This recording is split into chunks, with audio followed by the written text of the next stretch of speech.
Buenas noches, Dios les bendiga. Hoy vamos a finalizar el curso de apologética y vamos a tener la exposición de parte de nuestro hermano Omar Salazar. Vamos a pedirle al hermano Dirimo que tenga la oración de iniciación.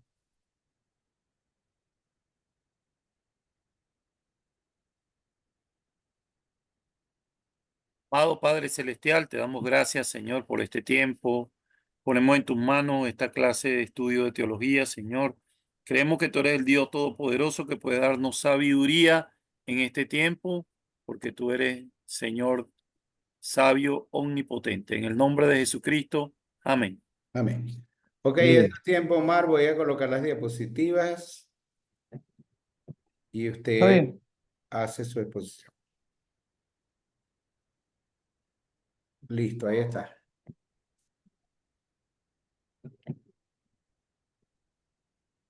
Bueno, hermano, yo le bendigo. Este, Amén. yo voy a hablar sobre eh, la apologética de la doctrina de la gracia. Y para hablar de la apologética, tenemos que hablar sobre la historia de la iglesia. En este sentido, la doctrina de la gracia, porque la doctrina de la gracia son un grupo de 5 puntos establecidos por los seguidores del Calvino. Pero en general, cuando la iglesia protestante se separaron de la iglesia romana, después de las 95 tesis de Lutero principalmente, la iglesia protestante en cierto sentido fue uniforme, principalmente en las 5 solas. Ahí la iglesia estaba uniforme en las 5 principales solas, que es solo la Biblia, solo Cristo, solo la gracia, solo la fe y solo a Dios la gloria.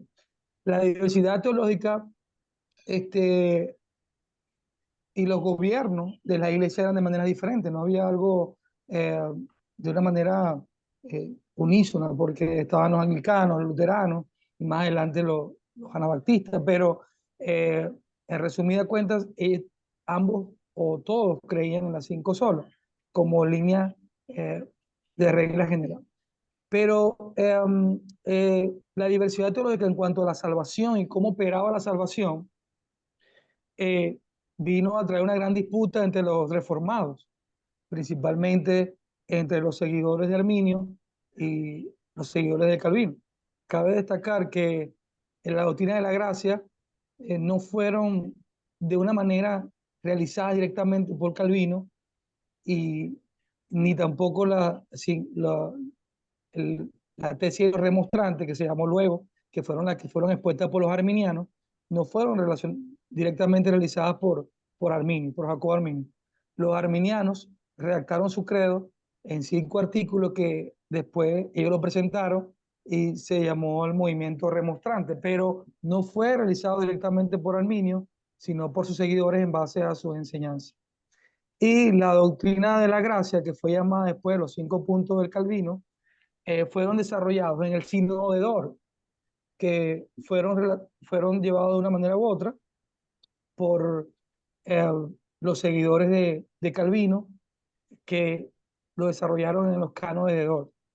En el sínodo de Dort, que es una ciudad de Holanda, se llevó ese sínodo y establecieron los 5 puntos de Calvino, que se llamó así luego, como una respuesta a los puntos de los arminianos, pero fueron recogidos en los cánones de Dort, tampoco fueron realizados directamente por Calvino. Entonces, bueno, los 5 puntos de ellos se basaban principalmente en los calvinistas dijeron que había una depravación total y los arminianos decían que la depravación no era total, sino que era parcial. Los calvinistas establecieron que toda persona es esclava del pecado y nadie puede elegir a Dios. Esto significa que las personas son tan malvadas que no pueden acceder a Dios si no es que Dios mismo pueda, mediante la gracia, llamarlos a Él.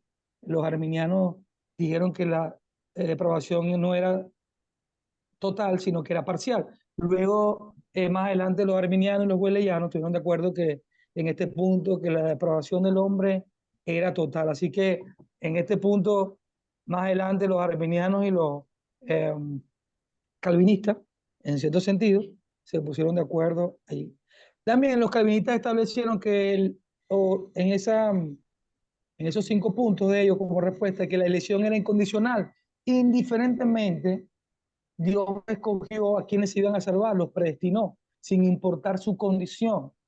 Esta elección ha sido basada en base a su misericordia y que nadie escogió a Dios, sino que Él escogió de antemano. Como dice Juan, nosotros no lo escogimos a Él, sino que Él nos escogió a nosotros. Y los calvinistas dicen que no, que bueno, que nosotros, los arminianos, perdón, dicen que nosotros elegimos a Dios y que la elección no es incondicional, sino es condicional. Nosotros tenemos una respuesta al mensaje de Dios y nosotros somos los que decidimos seguir a Dios. También ahí en los puntos de Calvino, que ha sido el punto más discutido de entre los mismos calvinistas, es la expiación limitada o la redención particular. Dicen los calvinistas que, bueno, que el Señor Jesús murió solamente por los elegidos y la expiación ha sido limitada por eso.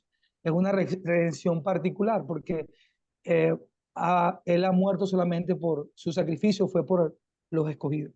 Aunque los mismos calvinistas han estado en desacuerdo con la efectividad de la expiación limitada, muchos creen que no, que la expiación fue total, pero es efectiva en los escogidos predestinados por Dios. Pero este punto se ha sido bastante controversia entre los mismos calvinistas y los arminianos, bueno, dicen no, que la redención es universal, que la expiación fue universal, que la salvación y la gracia de Dios, bueno, fue para todos y que eh, ya Dios sabía de antemano quién iba a responder ese llamado, dicen los arminianos, pero que de cierta manera la expiación ha sido para todos. Sin embargo, los calvinistas tienen ese punto de la expiación limitada, aunque sabemos que ha sido también discutido. También el otro punto de los calvinistas fue la gracia irresistible, que nadie puede resistir la gracia de Dios. Si Dios te toca y te escoge, tú no puedes resistirte a la gracia de Dios. Quiere decir que si Dios te escogió, tú no puedes resistirte. O sea que aquí los arminianos hablan sobre el libre albedrío, sobre que la gracia puede ser resistida, que tú te puedes resistir al llamado de Dios, que tú decides escoger a Dios y no que la gracia es irresistible. Tiene que ver mucho también con la elección incondicional.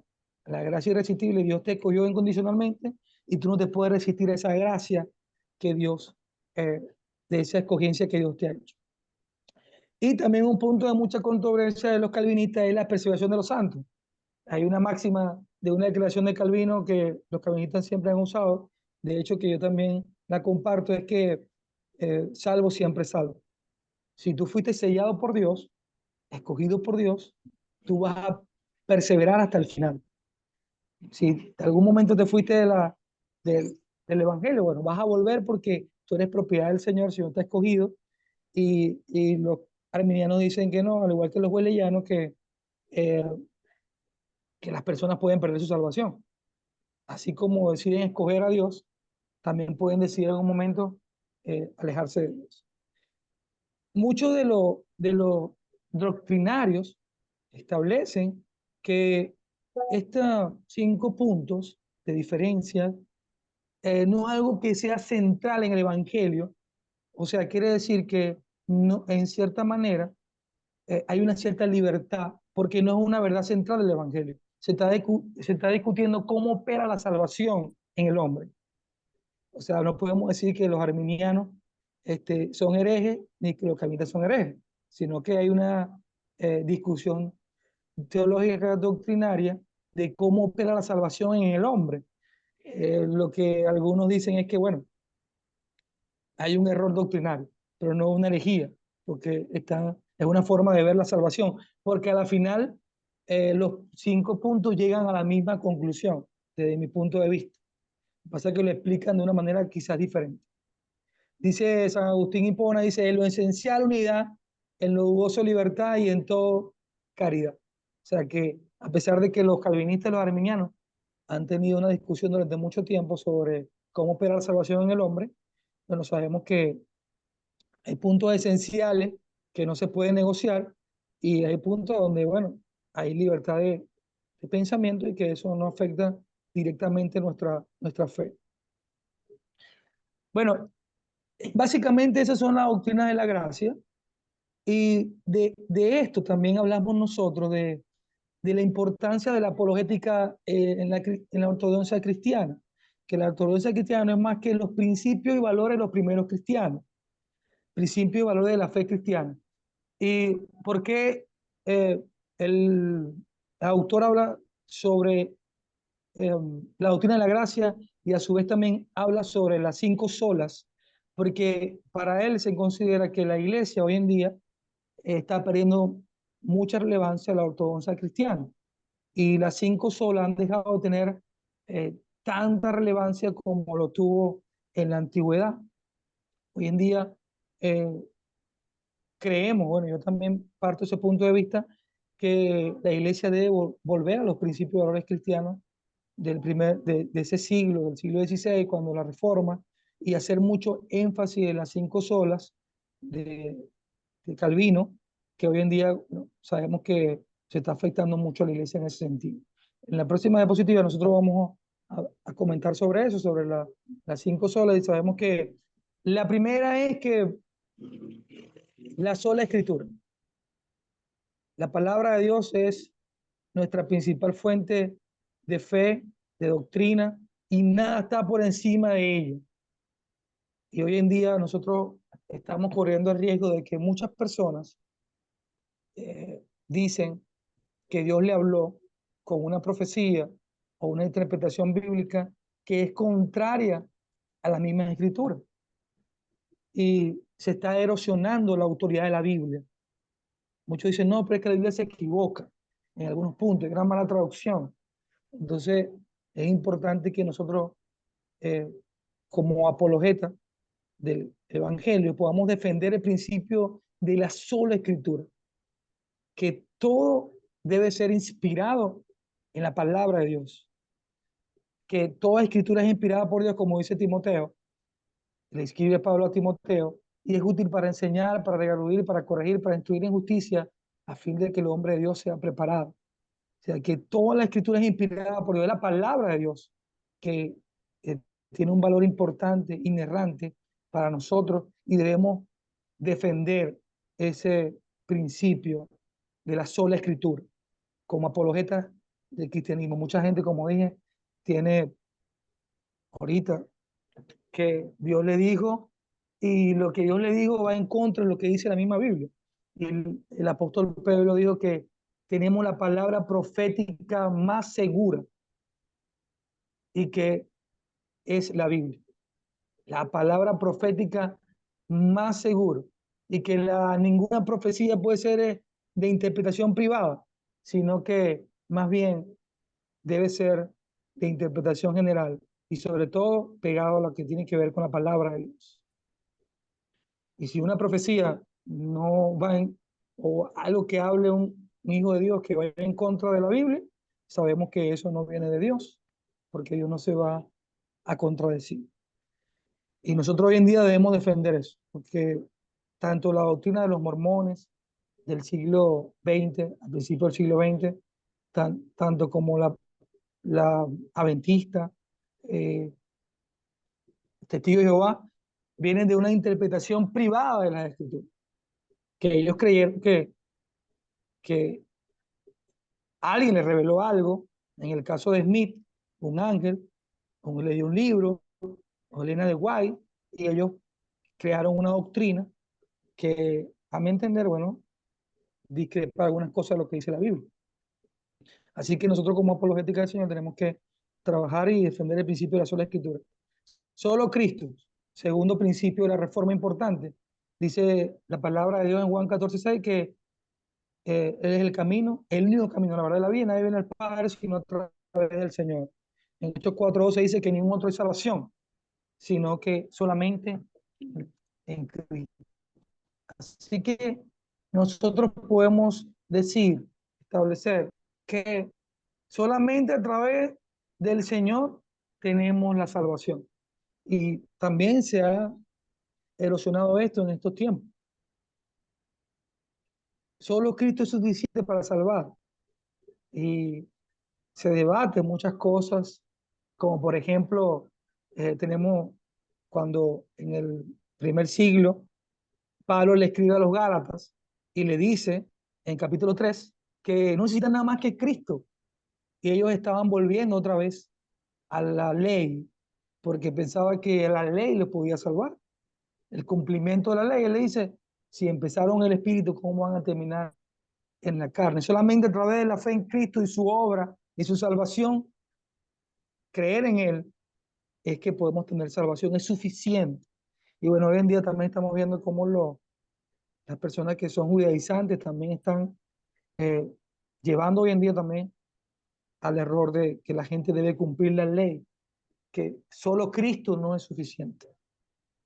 Y así también tenemos el otro principio de la sola gracia, que solamente a través de la gracia de Dios, como dice Efesios 2, del 8 al 9 y Romanos 3, 24, que solamente a través de la gracia es un don de Dios que nosotros podemos ser salvos. Y muchas personas creen que a través de las buenas obras o a través de hacer algo bueno podemos tener la salvación. Y la realidad es que solo a través de la gracia, y la gracia es un regalo de Dios. Y la iglesia hoy en día también, quizás muchos hemos cometido ese error. Debemos recordar que no hay nada que nos lleve a ser salvos, sino la gracia de Dios. La salvación opera a través de la gracia, de un regalo de Dios, no por obras. Y nadie se puede gloriar de eso. También tenemos el principio de la sola fe, que habla que nosotros solamente debemos creer en Jesucristo a través de la fe y en la gracia de Dios. Y también la sola gloria a Dios. Sabemos que muchos hoy en día en la iglesia también vemos que lamentablemente en algunos lugares se hacen espectáculos, el evangelio, y se vuelve más como algo llamativo, comercial, y no se le da muchas veces la gloria a Dios. El centro del culto no es a veces el Señor, sino podemos cometer el error de que sea antropológico, como estamos hablando la vez pasada del pastor, que el culto se puede convertir para nosotros presentar siempre tratar de llenar nuestras satisfacciones y no darle la gloria a Dios.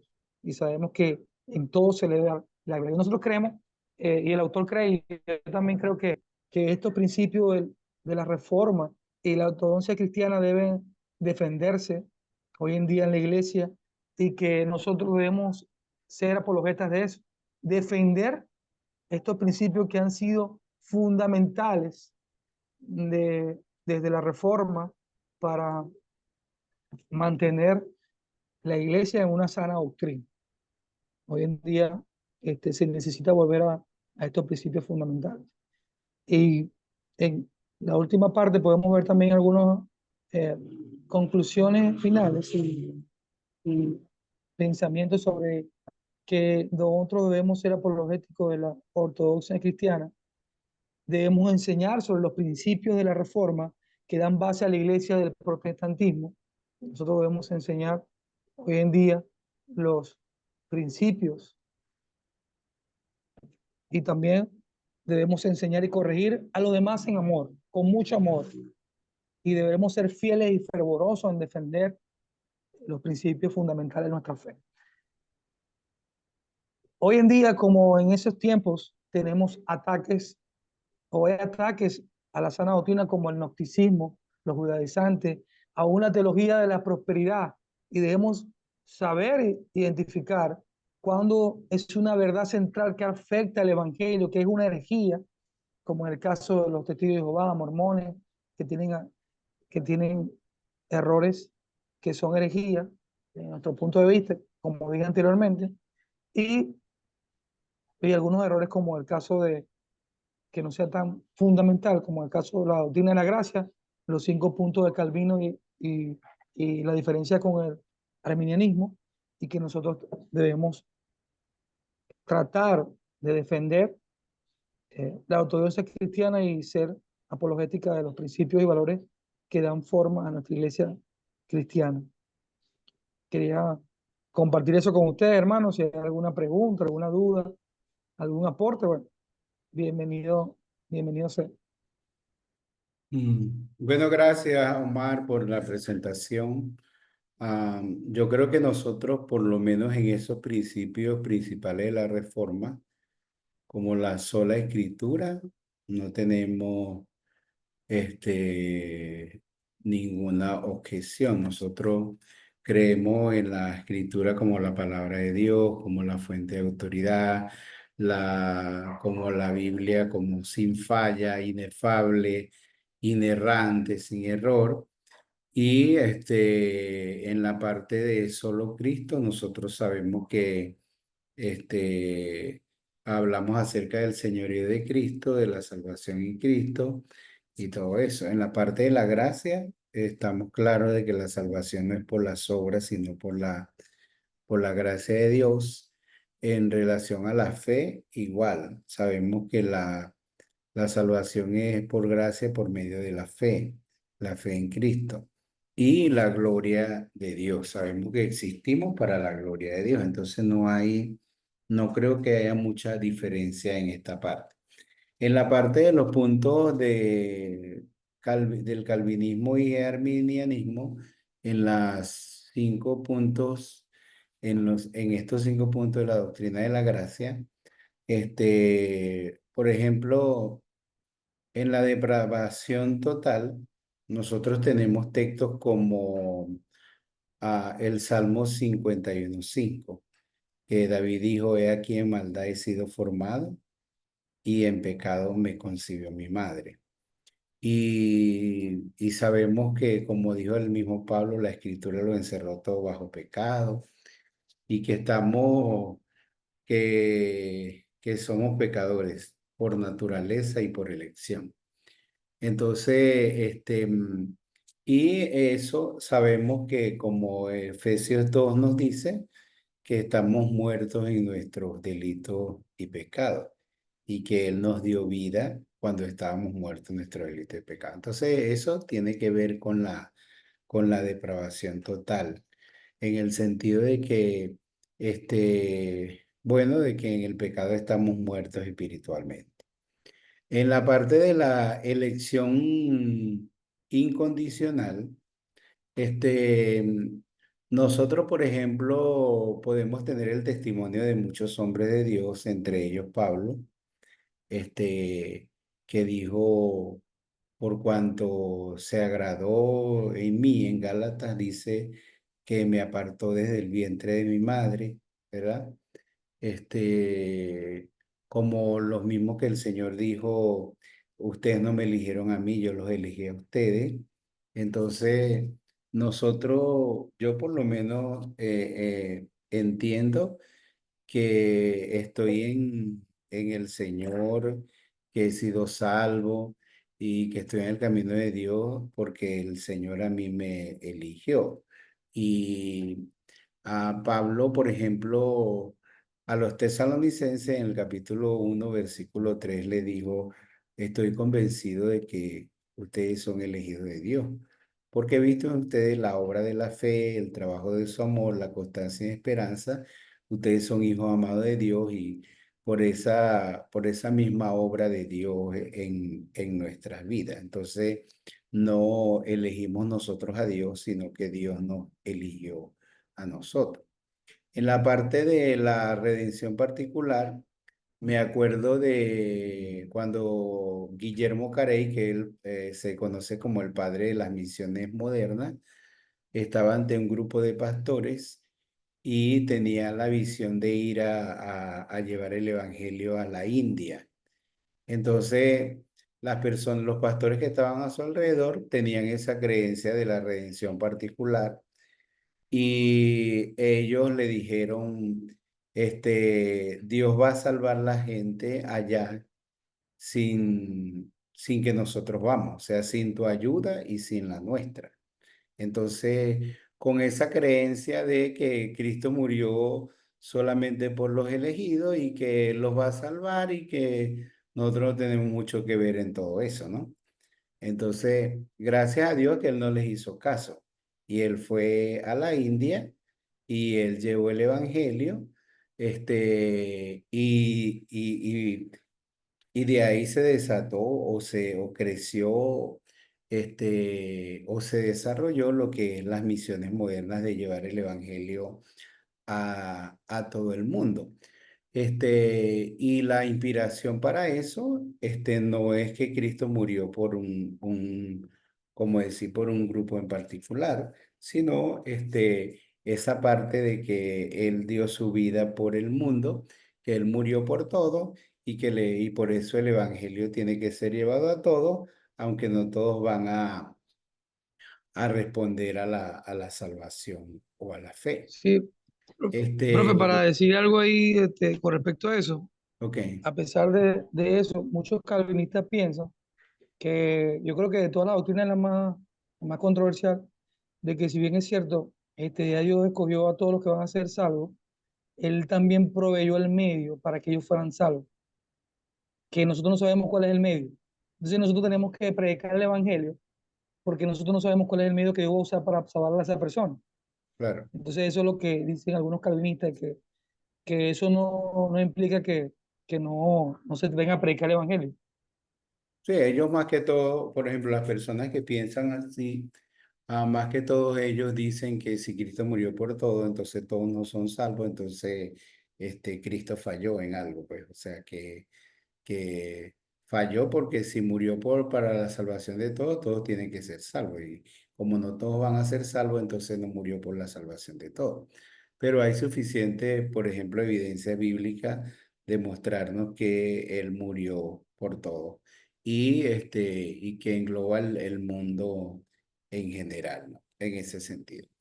En la parte de la gracia irresistible, bueno, nosotros sabemos que es la obra de Dios, o sea, que es la obra de Dios en nosotros, en las personas, para la salvación. Y también nosotros entendemos que las personas, por ejemplo, si Dios obra, si el Espíritu Santo obra en la vida de las personas, entonces, ¿quién puede resistir a la voz de Dios, a la palabra de Dios, a la obra de Dios? Pero también nosotros podemos ver en el mismo caso de Jesús, cuando él estuvo presente en el mundo, que aunque él les predicó a todas las personas, no todas las personas respondieron a su mensaje. Y si es la obra interna del Espíritu Santo, ya esa es otra cosa. Pero cuando se habla de la predicación del Evangelio, y todo eso, el mismo Jesús lo hizo con el joven rico y ahí vemos que el joven rico no se rindió a Jesús, sino que él dio la espalda y se fue, ¿no? En ese sentido. Entonces uno sabe que no todas las personas van a responder al llamado de Dios, que no es de toda la fe. Sin embargo, nosotros sabemos que la obra de Dios, cuando Dios va a obrar en alguna persona, Dios, en ese caso irresistible, uno podría pensar en el caso de que, por ejemplo, uno no estaba buscando a Dios. Por decir, muchas personas no estaban buscando a Dios, eran incrédulas, eran rebeldes, y Dios obró de una manera tan grande, tan poderosa, que cambió su vida, cambió su naturaleza, cambió su pensamiento y se convirtió, como dice en relación a los tesalonicenses, se convirtieron de los ídolos a Dios. Y eso se atribuye a la obra de Dios y no a la obra del hombre. En el caso de la perseverancia de los santos, este, tiene mucho que ver cómo la gente concibe la salvación, porque la salvación es esa vida nueva que Dios nos da, es ese nuevo nacimiento, esa regeneración, o es esa obra en el que el Señor nos crea de nuevo, nos salva, nos hace sus hijos, esa obra del Espíritu Santo que nos regenera y uno ya como hijo de Dios y en esa obra, bueno, si uno se desvía y hace cosas indebidas, bueno, él tendrá que experimentar las consecuencias de su pecado, pero el Señor nos guía al arrepentimiento. Como dice en Romanos, que la tristeza según Dios nos guía al arrepentimiento. Y uno puede ver, por ejemplo, casos como el de David, que adulteró, fornicó, cometió hasta homicidio, pero Dios lo confrontó, Dios lo castigó, o Dios trajo juicio sobre su vida, sobre su casa, pero él volvió su corazón a Dios, ¿no? Y uno tiene el Salmo 51 en ese sentido, donde él decía, vuélveme el gozo, no tanto la salvación, pero el gozo de tu salvación y espíritu noble me sustenta. Y uno sabe que la perseverancia de los santos no es tanto en base a la decisión de uno, a la decisión de uno, sino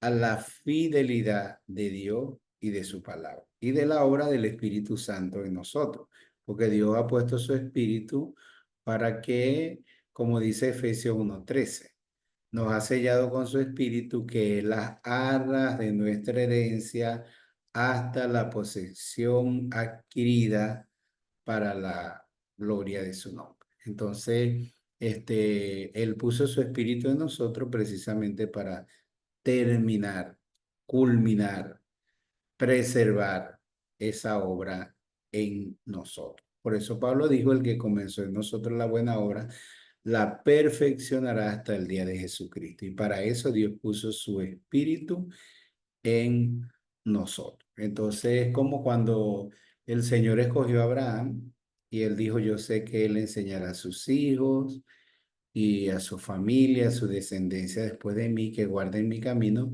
para que se cumpla en él todo lo que yo he prometido. Entonces uno sabe que esa parte es la obra de Dios. Ahora, ese es lo que, por lo menos, le estoy diciendo lo que yo pienso, lo que yo creo, según lo que yo conozco de la palabra de Dios. No sé si ustedes tienen algo que añadir o algo que preguntar o algo que este, complementar, pueden hacer.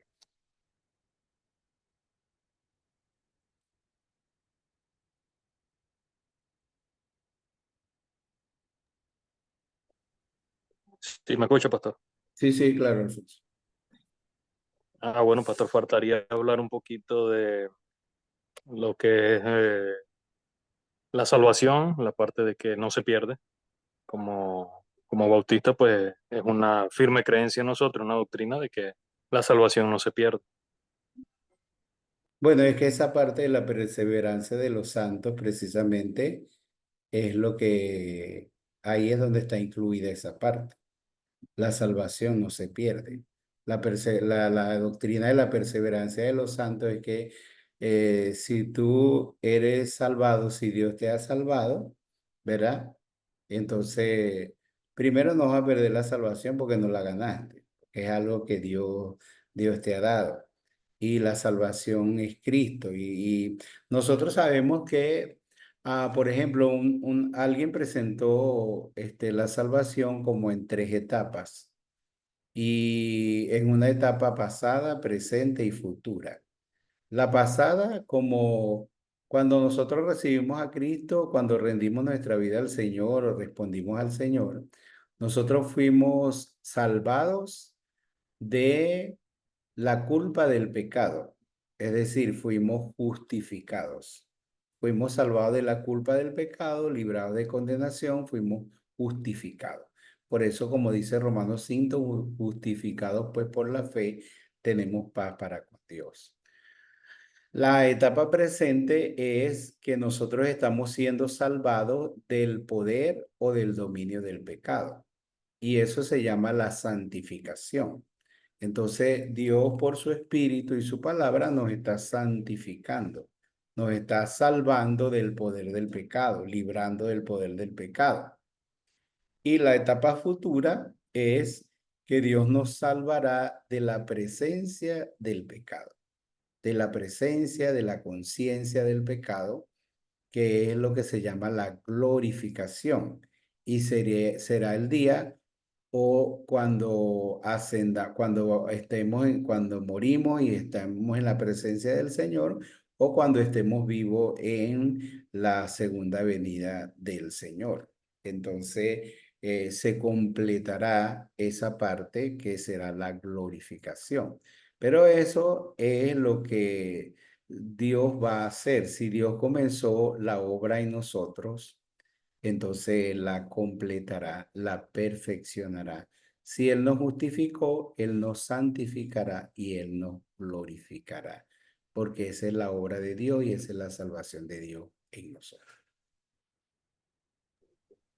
Sí, hay algo que quería comentar, ¿no? Que no todo, según lo que estaba leyendo más a profundidad sobre el tema de la doctrina de la gracia, es que no todos los bautistas comparten los 5 puntos de Calvino. Y no todos los pentecostales son arminianos. Hay pentecostales que creen en algunos puntos de Calvino y bautistas que también comparten algunos puntos de Arminio. Entonces, eso no es, bueno, no ahorita, pues, de manera generalizada. Sí, de repente puede ser un común denominador, además en los bautistas, pero no quiere decir que todos los bautistas comparten los 5 puntos de Calvino como Pedro la salvación, a seca, sino que de repente no están, como el pastor acaba de decir que, lo que entendí, ¿no? Que cree en la expiación general, no limitada, la Exacto. redención general, Exacto. que muchos calvinistas hoy en día están más del punto de vista de la redención, desde Limitada. el punto de vista general, y algunos la gran mayoría con la expiación limitada, pero entre ellos mismos hay un debate en ese sentido. Sí, es que, por ejemplo, yo que he escrito los libros del discipulado y todo eso, este, am, y he tenido relación con algunos de ellos, por ejemplo, a mí me decían que tenía que eliminar, la parte donde dice recibir a Cristo, ¿verdad? Porque uno supuestamente no recibe a Cristo, porque eso está en contra de esa parte de la elección, de cosas así, pues. Entonces yo les dije, yo no negocié ese punto, ¿verdad? Porque nosotros, yo entiendo que nosotros somos los que necesitamos ser recibidos por el Señor. Pero entiendo también que hay ese llamado y la respuesta a nuestro llamado de Dios y al llamado de la salvación es recibir a Cristo como nuestro Señor, como nuestro Salvador. A algunos les gustaría más decir aceptar a Cristo, esa es otra cosa, pero o sea, la salvación parte de un momento en que tú tienes que reconocer que eres pecador, reconocer que estás perdido y arrepentirte de tus pecados, pedirle perdón a Dios y rendir tu vida a Cristo. Entonces a veces la gente tiene problemas en el sentido de que ellos dicen, bueno, que el texto que usamos de Apocalipsis 3:20 que está mal usado porque era una carta dirigida a una de las iglesias, entonces se estaba refiriendo a los creyentes. Entonces esa parte que nosotros hemos usado, que decirle a la gente cuando lo evangelizamos, que tú tienes que abrirle la puerta de tu corazón a Cristo, abrir la puerta de tu corazón a Dios, que nosotros estamos equivocados con eso, que eso no se debe hacer, que estamos fuera de contexto y todo eso. Pero cuando tú lees Apocalipsis 3:20, entonces te das cuenta, bueno, está bien, era una iglesia. Bueno, ve las características de esa iglesia. Esa iglesia era peor que los inconversos. ¿Ves? Ellos tenían que arrepentirse más que los mismos inconversos, en ese sentido. Y yo explico en la lección que oír su voz simboliza la fe y abrir la puerta simboliza el arrepentimiento.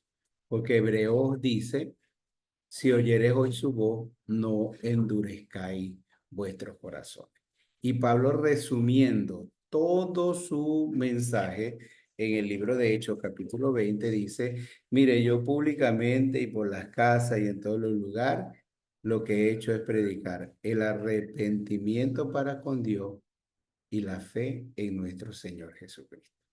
Entonces, abrir la puerta de su corazón, abrir su corazón simboliza el arrepentimiento y oír su voz simboliza la fe. Sin arrepentimiento y fe no hay conversión, sin arrepentimiento y fe no hay salvación. Sí, esa es la parte que nosotros, esa es nuestra respuesta a la predicación del Evangelio. Nuestra respuesta a la predicación del Evangelio es arrepentimiento y fe. Arrepentirnos de nuestro pecado y creer en Cristo como nuestro Señor y Salvador.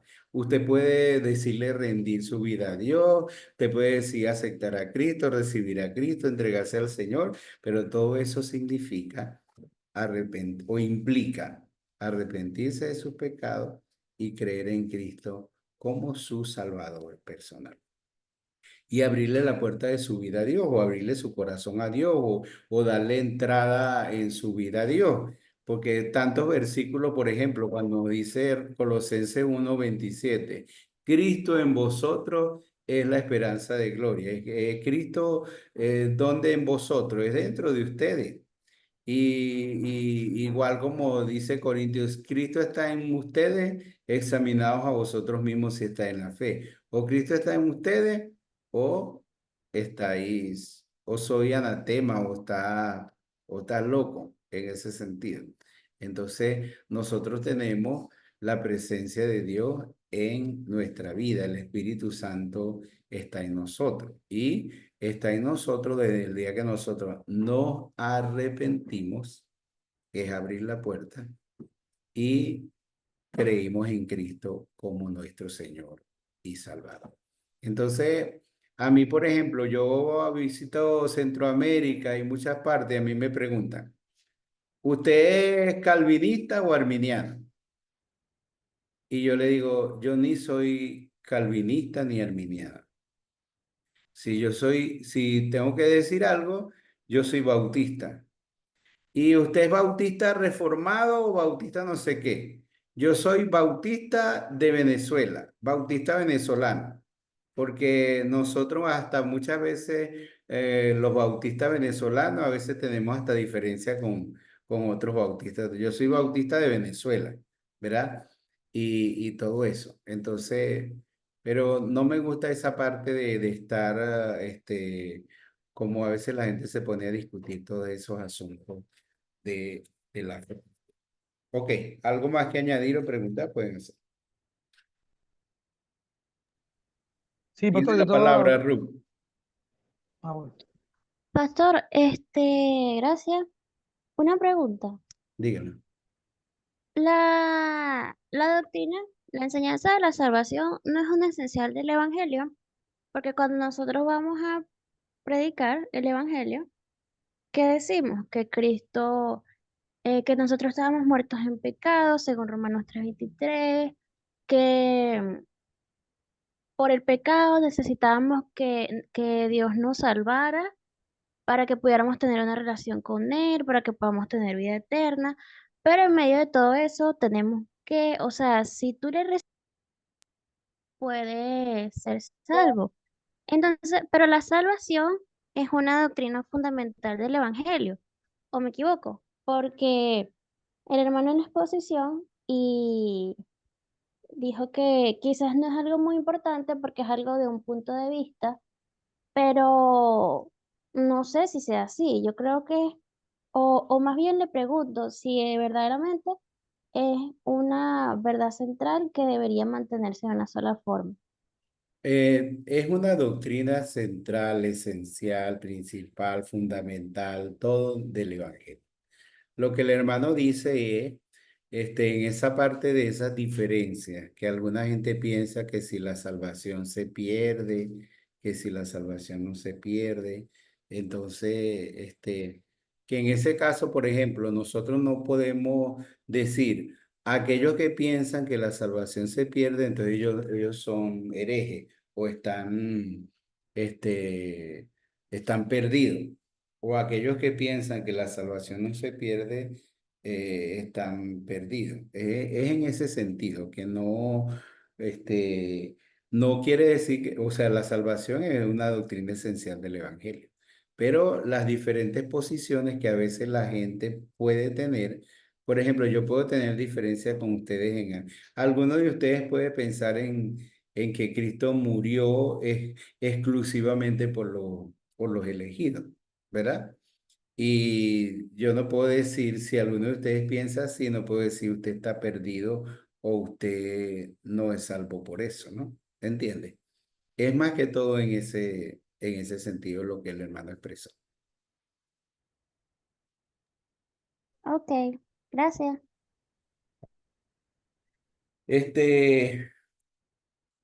Bueno, entonces lo que sí debemos es, aprender cada día lo más que podamos, explicar con la mayor claridad posible el Evangelio. Y y bueno, cuando hay que defender la fe, hay que defender la fe. Este, mm, pero yo sí estoy, en contra de algunos extremos que considero extremos, ¿verdad? Cuando la gente quiere hablar más de la reforma que de la misma Biblia, ¿verdad?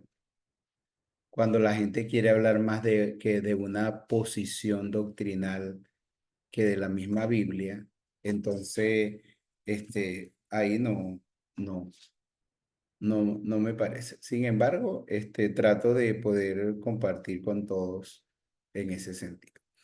En la parte, por ejemplo, en la parte de Cristología, no quise cerrar no quería cerrar el lunes pasado.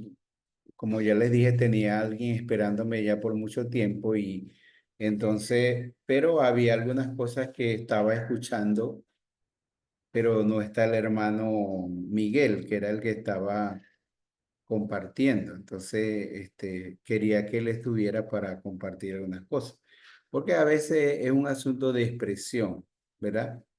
A veces es un asunto de nuestras expresiones, en relación a las doctrinas.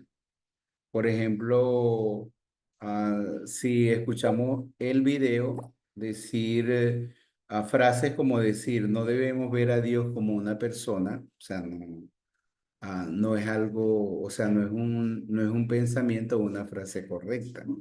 Porque la Biblia presenta a Dios como una persona, como un ser personal. A menos que uno piense en la persona como exclusivamente el cuerpo. Pero nosotros sabemos que Dios es un ser personal, ¿verdad? Y no por el hecho de que tenga cuerpo, sino porque las tres características principales que uno sabe de un ser personal es la conciencia propia o un ser racional, la conciencia de sí mismo, un ser racional, la parte de sus sentimientos o emociones, su capacidad de amar, su capacidad de sentir y también la parte de la voluntad propia, la disposición, la capacidad de decidir. Entonces, y todas esas cosas nos hablan de Dios como un ser personal, ¿verdad? Entonces, este, ah, también hablamos acerca de Cristo, ¿verdad? Como que Cristo no es bueno, dijimos que Cristo no es el Padre, Cristo no es el Espíritu Santo, este, y cada uno de ellos, el Padre es una persona, el Hijo es una persona, el Espíritu Santo es una persona, pero no son tres dioses, sino que subsisten en un mismo Dios, ¿verdad? Entonces, que no podemos decir que es una sola persona, porque el Padre, la Biblia nos presenta el Padre como un ser personal, el Padre, el Hijo como un ser personal y el Espíritu Santo como un ser personal. Es como, por ejemplo, este, no, la Biblia nos presenta a Dios en todos los eventos, a Dios presente. Entonces, un ejemplo en la creación. La Biblia dice que hay un solo creador. No hay tres creadores, hay un solo creador. Entonces, la Biblia nos presenta a Dios Padre como el creador, pero la Biblia nos presenta a Dios el Hijo como el creador. Y la Biblia nos presenta el Espíritu Santo como el creador, pero no son tres creadores, es un mismo Dios. Entonces Dios es tres personas que subsisten en un mismo Dios. Entonces, y lo que decíamos en relación a Cristo, que Cristo no es uno es un ser creado, ¿verdad? Porque si Cristo fue creado, en un momento, en la misma idea que nosotros tenemos de la creación, si fue creado, quiere decir que hubo un tiempo en que no existía. Existió después de ser creado. Y si Cristo fue creado, entonces no es eterno, ni es el Hijo eterno de Dios, porque la eternidad es diferente a la inmortalidad.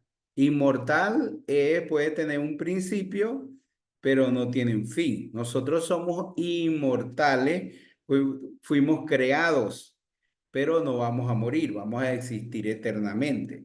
Pero nosotros sí fuimos creados, no tenemos no podemos decir que somos eternos, porque eterno es solamente el que no tiene principio ni tiene fin.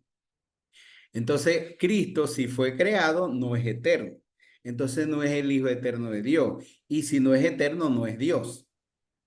Y entonces el Padre, si creó a Jesús en un tiempo establecido, lo creó como nosotros entendemos que crear es dar inicio o existencia a algo. Entonces, si lo creó, entonces no es el Padre eterno, porque antes de crearlo no era Padre. ¿Ve? Entonces, son cosas que a veces es complicado, pero son esas partes que van mucho más allá de nuestra humanidad. Es como cuando usted se da cuenta en la conversación de Jesús con Nicodemo, cuando él le dijo, si no naciere de nuevo, no podrás entrar en el reino de Dios. Nicodemo le dijo, ¿cómo una persona siendo vieja puede entrar otra vez en el vientre de la madre y nacer? Y Jesús le dijo, tú eres un maestro de Israel y no sabes esto. Lo que es nacido de la carne es carne y lo que es nacido Carne, del espíritu es espíritu. espíritu Entonces, es. Jesús le dijo, si les he dado a conocer las cosas terrenales y no la entienden, ¿cómo conocerán las celestiales? Y Celestial. entonces le dijo una celestial ahí. Imagínense la celestial que le dijo. Le dijo así, nadie subió al cielo, sino el que descendió del cielo, el Hijo del Hombre que está en el cielo. Entonces, esa es una celestial. Porque ¿dónde estaba el Hijo del Hombre? ¿Cómo podía Jesús estar en el cielo si él estaba ahí presente en la tierra hablando con él? Pero así le dijo el Señor. Le dijo, nadie subió al cielo sino el que descendió del cielo, el Hijo del Hombre que está en el cielo. Estaba hablando con él, estaba en la tierra hablando con él. Ah, bueno, esa es una celestial. Y así como hay esa celestial, hay muchas celestiales, que es un poco a veces difícil para nosotros comprender, pero que tenemos que tener el cuidado para nosotros hablar acerca de la divinidad de Cristo, la divinidad del Espíritu Santo, la divinidad del Padre. Es un solo Dios. ¿Ok? Ah, Amén. ¿pregunta o terminamos?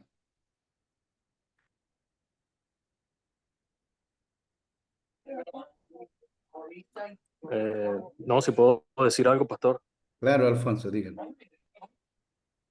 Como yo fui el que coloqué los ejemplos la semana pasada, y bueno, escuchando su explicación y todo eso, bueno, mi conclusión final fue que, bueno, la Trinidad no la podemos ejemplificar de ninguna manera, porque ¿cómo ejemplificamos un Dios y a la vez 3 personas. Entonces yo colocaba esos ejemplos, pero era como, o sea, no representando exactamente lo que era Dios y las 3 personas. Ok. Y bueno, cuando usted daba toda esa explicación, yo decía, bueno, no se puede ejemplificar de ninguna manera, no se puede representar de ninguna manera. Sí. Y lo otro, pastor, una pregunta, ¿usted estaría, o sea, cuál sería su posición en cuanto al ángel de Jehová? ¿Usted cree que sea Jesús antes de ser encarnado? En muchas ocasiones, cuando se presentó a el ángel del Señor, se refería a Cristo. Ujú. ¿Cómo En lo, cómo Isaías. lo, cómo lo podemos ver?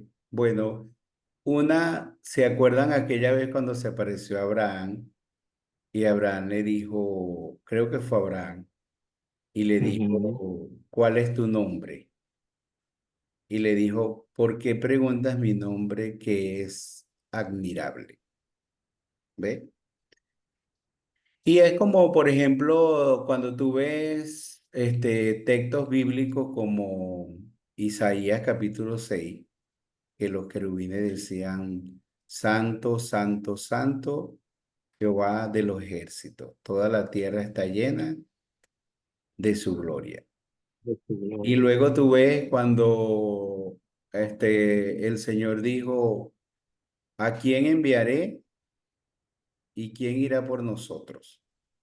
Habla en plural acerca de Dios, porque él no le estaba preguntando a los ángeles, cuando estaba diciendo, ¿a quién enviaré y quién irá por nosotros?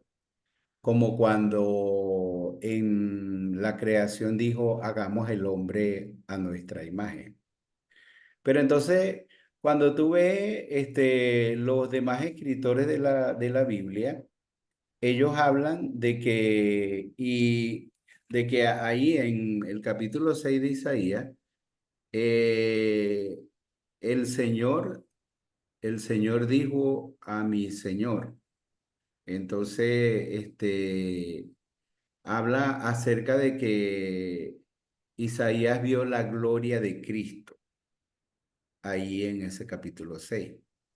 Pero entonces cuando tú ves Hebreo, entonces tú ves que dice, el Señor, el Espíritu Santo habló por boca de David cuando dijo,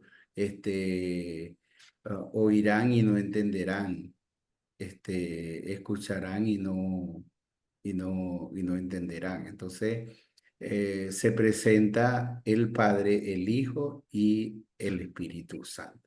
Y entonces en muchas ocasiones que se presenta el ángel del Señor, es Jesús.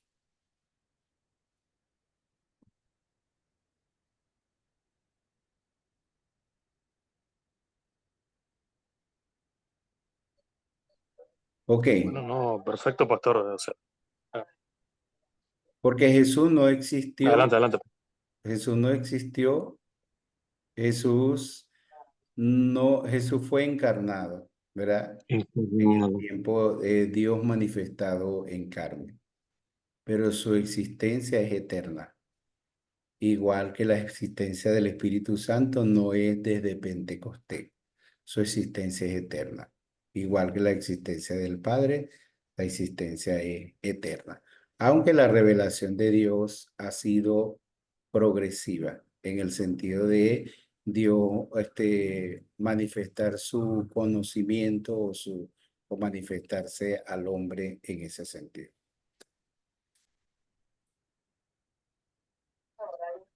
Ok, pastor, sí. Bueno, no, he escuchado a predicadores decir eso, que el ángel de Jehová, pues, es Jesucristo antes de ser encarnado. Y bueno, yo estudiando, pues, cuando conseguía la cita de 1 Corintios 10, donde dice que la roca espiritual que seguía al pueblo de Israel cuando iban en camino de Egipto, y dice la roca espiritual era Cristo. Entonces, bueno, me puse a analizar esa cita y bueno, concluía en eso también, de que sí, el ángel de Jehová, pues, es Jesucristo antes de ser encarnado. Ok. Bueno, y después veremos Cristología. Entonces, el próximo curso que vamos a ver va a ser